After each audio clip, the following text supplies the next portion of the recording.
You are here because you've clicked one of these links right here. And in this video, we are going to discuss how to download and install the Zoom link for your specific operating system. So let's go ahead and get started right now. Let's start our Zoom experience with first downloading and installing the program.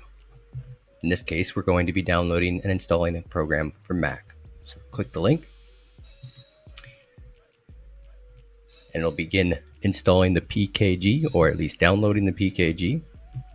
And this file will be found in the bottom part of your browser, or you may find this file in your downloads. So you can go to your Finder and go to Downloads.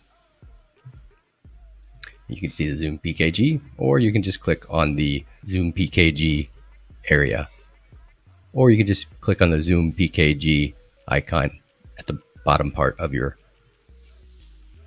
browser. It will then start the program, and you'll hit continue. Once you've installed the program, you'll be able to click on OK. And once you see this dialog box, you know that the Zoom client on your computer or on your Mac computer is now ready to be used. You can simply exit out of that, and it will ask you if you want to allow Zoom to use certain parts of your computer, such as the microphone. Click OK.